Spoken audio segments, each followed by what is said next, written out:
Hey guys, welcome to the channel. So if you need to convert your 4K footage to 1080p in Adobe Premiere Pro, in this video I'll show you how in just a few simple steps.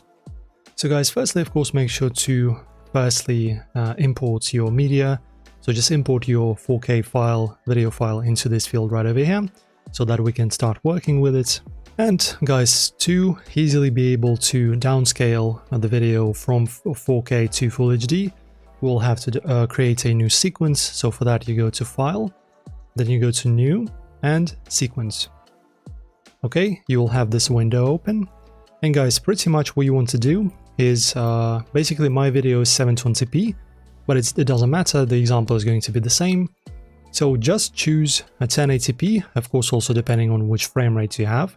So for example, if you have a frame rate of 60 FPS, choose this one, which is at the very bottom.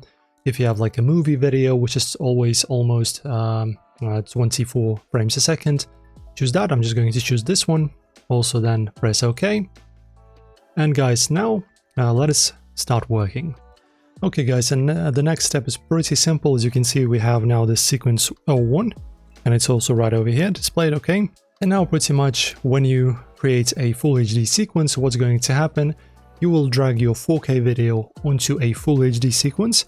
And when you drag it onto your timeline, it will automatically be converted and kind of downscaled to 1080p. So just press on your media file, drag it here. And guys, as you can see, we have a clip mismatch warning.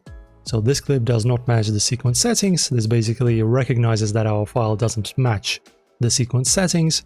And you just be very careful in here and press keep existing settings. All right, so do not press change sequence settings. So keep existing settings. And now, as you can see, my video is very small. And now when you start editing it, it will already be full HD and not 4K. And when you actually finish editing it and export it, it will also be in full HD instead of 4K and now successfully downscaled. So that's how you do this, guys. As you can see, very easy, very quick, and you're welcome. So if you enjoyed this video, if it was helpful, don't forget to press like on the video, subscribe and leave a comment. See you soon, guys.